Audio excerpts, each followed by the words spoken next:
वाहिगुरु जी का खालसा वाहिगुरु जी की फतेह। गुरु प्यारिओ 10 ਕੁ ਮਿੰਟ ਦੀ ਵਿਚਾਰ ਕਰਨੀ ਆਪ ਜੀਆਂ ਦੇ ਨਾਲ ਸਾਂਝੀ। ਕਿਸ ਮੁੱਦੇ ਤੇ ਹੈ? ਉਹ ਇਹ ਮੁੱਦਾ ਹੈ ਸਿੱਖ ਧਰਮ ਦੇ ਵਿੱਚ ਨਿਤ ਜਨਮ ਲੈਂਦੇ ਵਿਵਾਦ। ਕੀ ਕਾਰਨ ਨੇ? ਕਿਉਂ ਹਰ ਰੋਜ਼ ਕੋਈ ਨਾ ਕੋਈ ਨਵਾਂ ਵਿਵਾਦ ਖੜਾ ਹੁੰਦਾ ਹੈ? ਬਾਕੀ ਧਰਮਾਂ 'ਚ ਕਿਉਂ ਨਹੀਂ? ਈਸਾਈਆਂ ਵਿੱਚ ਹੈ ਕਿਤੇ ਕੋਈ ਝਗੜਾ? ਮੁਸਲਮਾਨ ਧਰਮ ਦੇ ਵਿੱਚ ਨਹੀਂ ਹੈ ਕੋਈ ਝਗੜਾ ਐਸਾ। ਹਿੰਦੂ ਸਨਾਤਨ ਧਰਮ ਦੇ ਵਿੱਚ ਵੀ ਕੋਈ ਐਸਾ ਝਗੜਾ ਦੇਖਣ ਨੂੰ ਨਹੀਂ ਮਿਲਦਾ। ਫਿਰ ਸਾਡੇ ਧਰਮ ਅੰਦਰ ਹੀ ਕਿਉਂ ਹੈ ਇਹ ਵਿਵਾਦ, ਨਿਤ ਨਵਾਂ ਵਿਵਾਦ? ਉਹ ਕਿਹੜਾ ਦਿਨ ਨਹੀਂ ਜਿਸ ਦਿਨ ਕੋਈ ਨਾ ਕੋਈ ਵਿਵਾਦ ਖੜਾ ਨਹੀਂ ਹੁੰਦਾ? ਇਹ ਕਿਉਂ ਹੁੰਦਾ ਹੈ? ਇਹਨਾਂ ਪਿੱਛੇ ਕਿਸ ਦਾ ਹੱਥ ਹੈ? ਕਿਹਦੀ ਚਾਲ ਹੈ? ਆਖਰਕਾਰ ਸਿੱਖ ਧਰਮ ਨੂੰ ਹੀ ਕਿਉਂ ਟਾਰਗੇਟ ਕੀਤਾ ਜਾਂਦਾ ਹੈ? ਕੀ ਇਹ ਧਰਮ ਇੰਨਾ ਗਿਰ ਚੁੱਕਾ ਹੈ? ਇਸ ਧਰਮ ਦੀ ਸੋਚ ਕੀ ਇਤਨੀ ਨੀਵੀਂ ਹੈ? ਨਹੀਂ, ਸਿੱਖ ਧਰਮ ਦੀ ਸੋਚ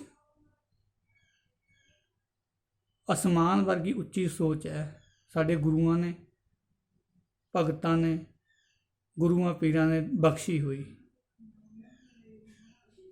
ਗੁਰੂ ਨਾਨਕ ਦੇਵ ਸੱਚੇ ਪਾਤਸ਼ਾਹ ਮਹਾਰਾਜ ਦੀ ਉੱਚੀ ਸੁੱਚੀ ਸੋਚ ਹੈ। ਪਰ ਨਿਤ ਨਵਾਂ ਵਿਵਾਦ ਖੜਾ ਹੁੰਦਾ ਹੈ।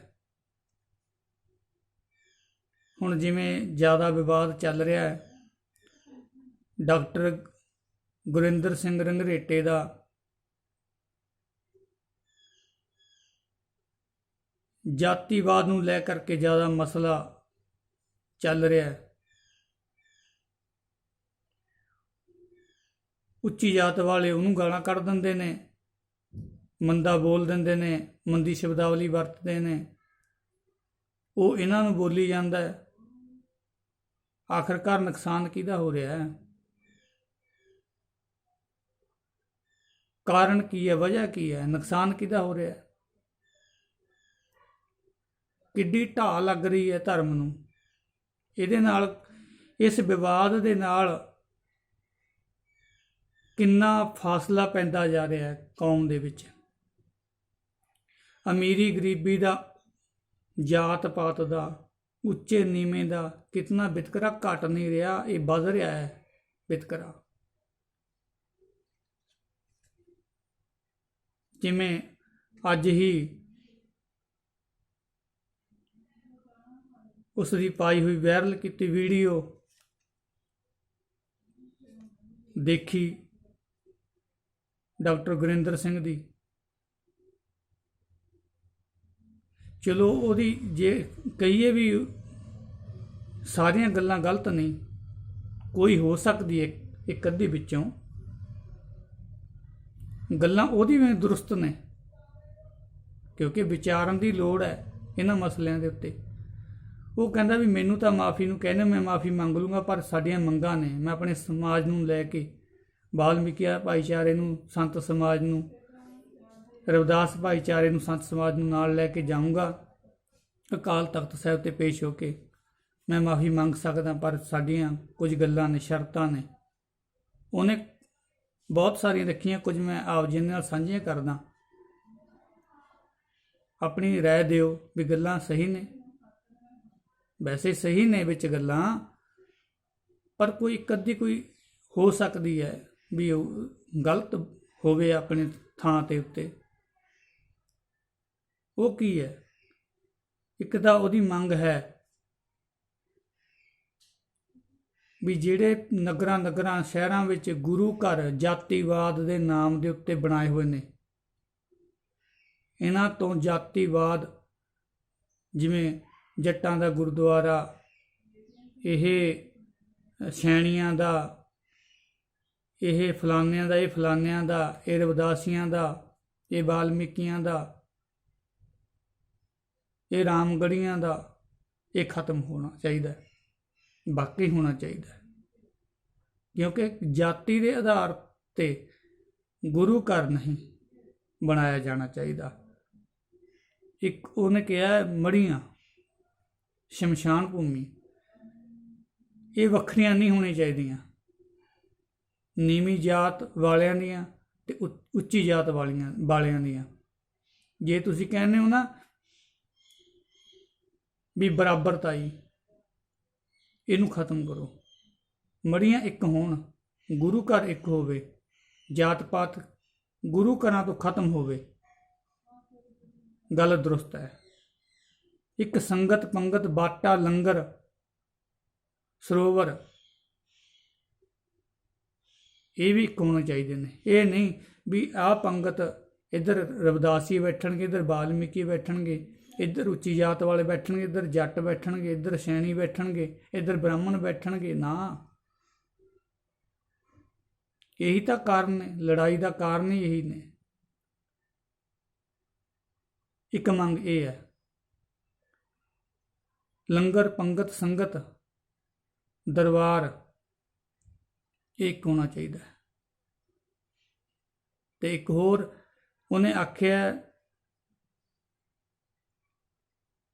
ਜਿਹੜੇ ਨੀਵੀਂ ਜਾਤ ਵਾਲੇ ਪਾਠੀ ਸਿੰਘਾਂ ਦੇ ਨਾਲ ਵਿਤਕਰੇ ਹੁੰਦੇ ਨੇ, ਵਾਕਈ ਹੁੰਦੇ ਨੇ, ਇਹਦੇ ਵਿੱਚ ਕੋਈ ਸ਼ੱਕ ਨਹੀਂ ਹੈ। ਆ ਪਿਛਲੇ ਦਿਨੀ ਮਲੇਰਕੋਟਲੇ ਜ਼ਿਲ੍ਹੇ ਦੇ ਵਿੱਚ ਕਿਸੇ ਪਿੰਡ ਦੇ ਵਾਲਮੀਕ ਜਾਤ ਦੇ ਨਾਲ ਸੰਬੰਧ ਰੱਖਦਾ ਸੀ ਗ੍ਰਾਂਤੀ ਸਿੰਘ। ਚਲੋ ਕੋਈ ਗਲਤੀ ਹੈ ਜਾਂ ਨਹੀਂ ਹੈ, ਉਹ ਵੱਖਰੀ ਇੱਕ ਗੱਲ ਹੈ, ਵੱਖਰਾ ਵਿਸ਼ਾ ਹੈ। ਬੈਠ ਕੇ ਵੀ ਮਸਲੇ ਨੂੰ ਹੱਲ ਕੀਤਾ ਜਾ ਸਕਦਾ ਹੈ, ਪਰ ਇਹ ਨਹੀਂ ਵੀ ਉਹਦੇ ਮੂੰਹ ਦੇ ਵਿੱਚ ਪਿਸ਼ਾਬ ਪਾਇਆ ਜਾਵੇ ਢਾਹ ਕੇ, ਉਹਦੇ ਪਿਓ ਦਾ ਨੰਗਾ ਪਿੰਡਾ ਕਰਕੇ ਬੇਇੱਜ਼ਤੀ ਕੀਤੀ ਜਾਵੇ, ਉਹਦੇ ਭਰਾ ਦਾ ਨੰਗਾ ਪਿੰਡਾ ਕਰਕੇ ਬੇਇੱਜ਼ਤੀ ਕੀਤੀ ਜਾਵੇ, ਮਾਰ ਕੁੱਟ ਕੀਤੀ ਜਾਵੇ, ਜਾਤੀਵਾਦ ਤੇ ਅਪਸ਼ਬਦਾਵਲੀ ਵਰਤੀ ਜਾਵੇ, ਭੱਦੀ ਸ਼ਬਦਾਵਲੀ, ਮੂੰਹ ਕਾਲਾ ਕੀਤਾ ਜਾਵੇ, ਦਸਤਾਰਾਂ ਲਾਈਆਂ ਜਾਣ ਤੇ ਮੂੰਹ ਦੇ ਵਿੱਚ ਪਿਸ਼ਾਬ ਪਾਇਆ ਜਾਵੇ। ਇਹ ਗੱਲ ਦੁਰਸਤ ਨਹੀਂ ਹੈ। ਇਸ ਤਰ੍ਹਾਂ ਵਿਵਾਦ ਵੱਧਦਾ ਹੈ ਜਾਤਾਂ ਪਾਤਾਂ ਦਾ, ਉਹ ਲੋਕਾਂ ਦੇ ਐਕਸ਼ਨ ਲੈਣਾ ਚਾਹੀਦਾ ਹੈ। ਉਹਨਾਂ ਦੀ ਇੱਕ ਮੰਗ ਇਹ ਵੀ ਹੈ, ਵਾਕਈ ਲੈਣਾ ਚਾਹੀਦਾ ਐਕਸ਼ਨ ਜਥੇਦਾਰ ਸਾਹਿਬਾਨਾਂ ਨੂੰ। ਮੈਂ ਪਹਿਲਾਂ ਵੀ ਇੱਕ ਵੀਡੀਓ ਵਿੱਚ ਬੇਨਤੀ ਕੀਤੀ ਸੀ। ਤੇ ਇੱਕ ਮੁੱਦੇ ਹੋਰ ਵੀ ਨੇ ਡਾਕਟਰ ਗੁਰਿੰਦਰ ਨੇ ਗਿਣਾਏ ਨੇ, ਉਹਨਾਂ ਵਿੱਚੋਂ ਇੱਕ ਅਹਿਮ ਮੁੱਦਾ ਜਿਸ ਕਰਕੇ ਮੈਂ ਵੀਡੀਓ ਅੱਜ ਪਾਉਣ ਲੱਗਿਆ, ਉਹ ਇਹ ਹੈ, ਜਿਹੜੀ ਇੱਕ ਮੰਗ ਉਹਨੇ ਰੱਖੀ ਹੈ ਵੀ ਗੁਰੂ ਗ੍ਰੰਥ ਸਾਹਿਬ ਮਹਾਰਾਜਿਆਂ ਦੇ ਵਿੱਚ ਗੁਰੂ ਸਾਹਿਬਾਨਾਂ ਦੇ ਨਾਲ ਜੋ ਕਿ ਭਗਤਾਂ ਦੀ ਬਾਣੀ ਹੈ, ਕਹਿ ਲਈ 35 ਭਗਤਾਂ ਦੀ ਬਾਣੀ ਹੈ, ਉਹਦੇ ਵਿੱਚ ਬਹੁਤ ਸਾਰੇ ਨੀਵੀਂ ਜਾਤ ਦੇ ਨਾਲ ਸੰਬੰਧ ਰੱਖਦੇ ਨੇ, ਜਿਵੇਂ ਭਗਤ ਰਵਿਦਾਸ ਮਹਾਰਾਜ ਜੀ, ਭਗਤ ਕਬੀਰ ਜੀ ਮਹਾਰਾਜ, ਭਗਤ ਨਾਮਦੇਵ ਜੀ ਮਹਾਰਾਜ, ਭਗਤ ਸਦਨਾ ਜੀ, ਇਤਿਆਦਿਕ ਹੋਰ ਮਹਾਂਪੁਰਖ ਜਿਨ੍ਹਾਂ ਦੀ ਬਾਣੀ ਗੁਰੂ ਗ੍ਰੰਥ ਸਾਹਿਬ ਮਹਾਰਾਜ ਵਿੱਚ ਹੈ। ਗੁਰਬਾਣੀ ਦੇ ਵਿੱਚ 15 ਭਗਤਾਂ ਦੀ ਬਾਣੀ ਹੈ ਤੇ ਹਰ ਇੱਕ ਭਗਤ ਦੇ ਨਾਲ ਬਾਣੀ ਦੇ ਵਿੱਚ ਜਦੋਂ ਬਾਣੀ ਸ਼ੁਰੂ ਹੁੰਦੀ ਹੈ, ਗੁਰੂ ਸਾਹਿਬਾਨ ਗੁਰੂ ਅਰਜਨ ਦੇਵ ਮਹਾਰਾਜ ਨੇ ਭਗਤਾਂ ਦੀ ਬਾਣੀ ਜਾਂ ਭਗਤ ਕਬੀਰ ਜੀ ਦੀ ਬਾਣੀ, ਭਗਤ ਨਾਮਦੇਵ ਜੀ ਦੀ ਬਾਣੀ, ਭਗਤ ਰਵਿਦਾਸ ਜੀਆਂ ਦੀ ਬਾਣੀ, ਇਸ ਤਰ੍ਹਾਂ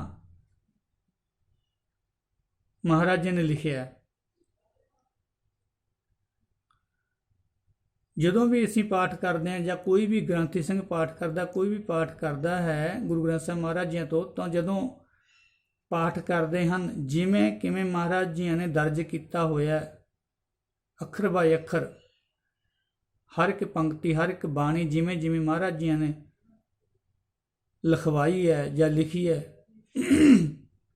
ਉਹ ਉਸੇ ਤਰ੍ਹਾਂ ਹੀ ਪੜ੍ਹੀ ਜਾਂਦੀ ਹੈ ਉਹਦੇ ਨਾਲ ਕੋਈ ਆਪਣੇ ਕੋਲੋਂ ਕੋਈ ਵੀ ਅੱਜ ਤੱਕ ਇੱਕ ਵੀ ਅੱਖਰ ਦੀ ਤਬਦੀਲੀ ਨਹੀਂ ਕਰ ਸਕਦਾ। ਜਿਵੇਂ ਦੀ ਜਿਉਂ ਦੀ ਤਿਉਂ ਬਾਣੀ ਇੱਕ ਓੰਕਾਰ ਤੋਂ ਲੈ ਕੇ 18 10 20 ਤੱਕ ਉਵੇਂ ਜਿਵੇਂ ਹੀ ਪੜ੍ਹੀ ਜਾਂਦੀ ਹੈ, ਵਿਚਾਰੀ ਜਾਂਦੀ ਹੈ। ਪਰ ਡਾਕਟਰ ਗੁਰਿੰਦਰ ਸਿੰਘ ਰੰਘਰੇਟੇ ਨੇ ਇੱਕ ਗੱਲ ਕਹੀ ਹੈ ਵੀ ਉਹਨਾਂ ਭਗਤਾਂ ਨੂੰ ਵੀ ਗੁਰੂ ਦਾ ਦਰਜਾ ਮਿਲਣਾ ਚਾਹੀਦਾ, ਗੁਰੂ ਕਹਿ ਕੇ ਬੁਲਾਉਣਾ ਚਾਹੀਦਾ, ਗੁਰੂ ਕਹਿ ਕੇ ਸੰਬੋਧਨ ਕਰਨਾ ਚਾਹੀਦਾ। ਆਮ ਜਿਵੇਂ ਬੋਲਣ ਦੇ ਵਿੱਚ, ਜਿਵੇਂ ਕਿਸੇ ਭਗਤ ਦਾ ਨਾਮ ਲੈਣਾ ਹੈ ਜਾਂ ਭਗਤ ਕਬੀਰ ਜੀ ਦਾ ਕਹਿ ਲਓ, ਭਗਤ ਗੁਰੂ ਕਬੀਰ ਜੀ, ਜਾਂ ਇਹ ਕਹਿ ਲਓ ਸਤਿਗੁਰੂ ਕਬੀਰ ਜੀ, ਜਾਂ ਜਿਵੇਂ ਭਗਤ ਰਵਿਦਾਸ ਜੀਆਂ ਦਾ ਨਾਮ ਲੈਣਾ ਹੈ, ਸਤਿਗੁਰੂ ਰਵਿਦਾਸ ਜੀ ਮਹਾਰਾਜ ਜਾਂ ਗੁਰੂ ਰਵਿਦਾਸ ਜੀ ਕਹਿ ਲਓ, ਜਾਂ ਹੋਰ ਭਗਤਾਂ ਦਾ ਨਾਮ ਲੈਣਾ, ਉਹਨਾਂ ਦੇ ਮੂਹਰੇ ਗੁਰੂ ਲਾ ਕੇ ਸਤਿਕਾਰਿਆ ਜਾਵੇ, ਨਿਵਾਜਿਆ ਜਾਵੇ। ਇਹ ਆਮ ਜਦੋਂ ਅਸੀਂ ਕੋਈ ਕਥਾ ਕਰਦੇ ਹਾਂ, ਵਿਚਾਰ ਕਰਦੇ ਹਾਂ, ਉਦੋਂ ਤਾਂ ਇਹ ਅਸੀਂ ਲੈ ਸਕਦੇ ਹਾਂ ਨਾਮ। ਹੋ ਸਕਦਾ ਮੈਂ ਗਲਤ ਕਹਿ ਰਿਹਾ ਹੋਵਾਂ, ਬੋਲ ਰਿਹਾ ਹੋਵਾਂ, ਮੇਰੀ ਵਿਚਾਰ ਸ਼ਾਇਦ ਗਲਤ ਹੋਵੇ, ਮੇਰੀ ਸੋਚ, ਮੇਰੀ ਸਮਝ, ਪਰ ਜੋ ਮੇਰੀ ਆਪਣੀ ਨਿੱਜੀ ਸੋਚ ਹੈ, ਮੈਂ ਥੋਪ ਨਹੀਂ ਰਿਹਾ ਕਿਸੇ ਦੇ ਉੱਤੇ ਆਪਣਾ ਇਸ ਵਿਚਾਰ ਨੂੰ ਵੀ ਮੈਂ ਹੀ ਸਹੀ ਹਾਂ। ਹੋ ਸਕਦਾ ਵੀ ਮੇਰੀ ਹੀ ਸੋਚ ਹੋਸ਼ੀ ਹੋਵੇ, ਪਰ ਮੇਰੀ ਵਿਚਾਰ ਦੇ ਨਾਲ ਵੀ ਅਸੀਂ ਕਹਿ ਸਕਦੇ ਹਾਂ, ਇਹਦੇ ਵਿੱਚ ਕੋਈ ਦੁੱਖ ਵਾਲੀ ਗੱਲ ਨਹੀਂ, ਕਿਸੇ ਨੂੰ ਮਾੜਾ ਨਹੀਂ ਲੱਗਣਾ ਚਾਹੀਦਾ। ਜਦੋਂ ਭਗਤ ਕਬੀਰ ਜੀ ਦਾ ਨਾਮ ਲੈਣਾ ਤਾਂ ਗੁਰੂ ਕਬੀਰ ਸਾਹਿਬ ਜੀ ਜਾਂ ਸਤਿਗੁਰੂ ਕਬੀਰ ਸਾਹਿਬ ਜੀ ਮਹਾਰਾਜ ਕਹਿ ਸਕਦੇ ਹਾਂ, ਕੋਈ ਇਹਦੇ ਵਿੱਚ ਮਾੜੀ ਗੱਲ ਨਹੀਂ। ਜਦੋਂ ਅਸੀਂ ਕਹੀਏ ਜਿਵੇਂ ਕਹਿੰਦੇ ਸੀ ਭਗਤ ਰਵਿਦਾਸ ਜੀ, ਉਹਨਾਂ ਨੂੰ ਕਹਿ ਸਕਦੇ ਹਾਂ ਅਸੀਂ ਗੁਰੂ ਰਵਿਦਾਸ ਮਹਾਰਾਜ ਜੀ, ਸਤਿਗੁਰੂ ਰਵਿਦਾਸ ਮਹਾਰਾਜ ਜੀ, ਕੋਈ ਮਾੜੀ ਗੱਲ ਨਹੀਂ ਮੈਨੂੰ ਤਾਂ ਲੱਗਦੀ।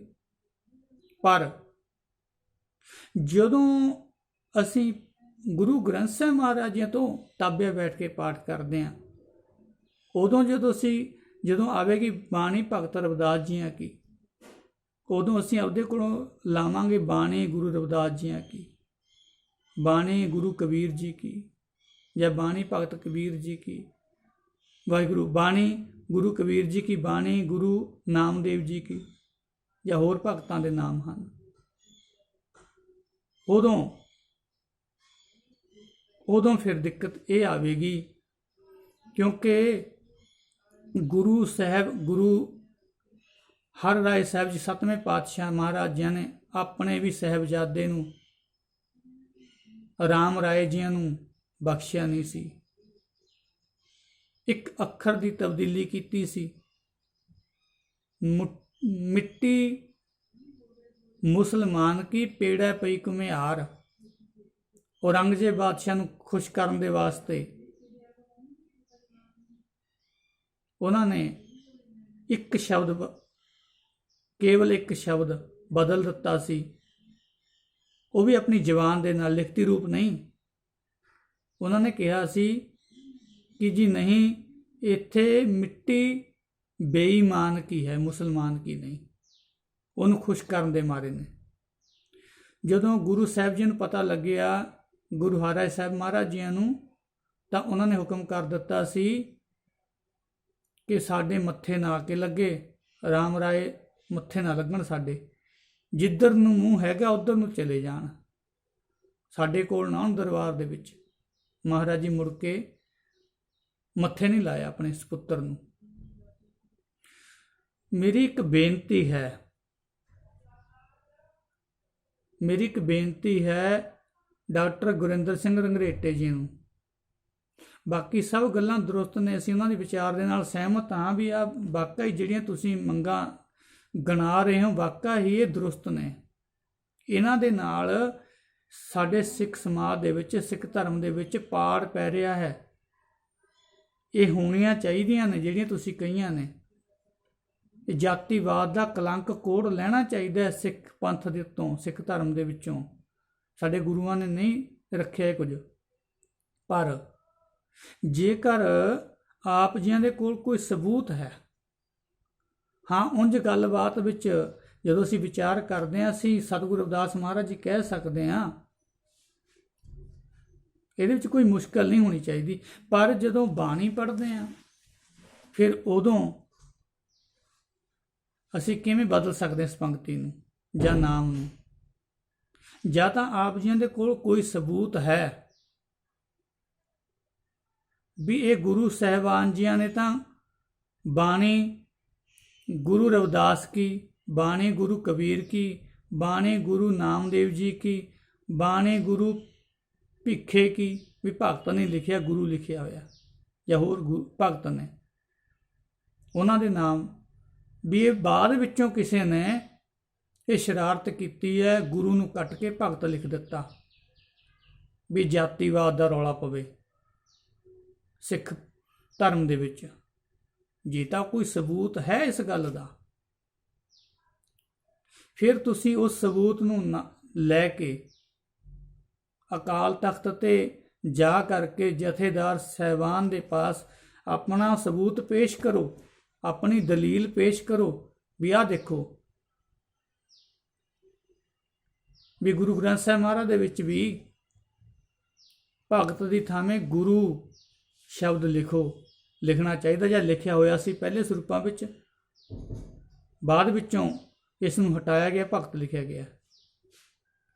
ਕਿਉਂਕਿ ਗੁਰੂ ਸਾਹਿਬਾਨਾਂ ਦੇ ਸਮੇਂ ਤੋਂ ਹੀ ਜਿਵੇਂ ਗੁਰੂ ਸਾਹਿਬਾਨਾਂ ਨੇ ਬਾਣੀ ਲਿਖਵਾਈ ਹੈ, ਦਰਜ ਕਰਵਾਈ ਹੈ, ਉਸੇ ਤਰ੍ਹਾਂ ਹੀ ਸਭ ਕੁਝ ਲਿਖਿਆ ਗਿਆ।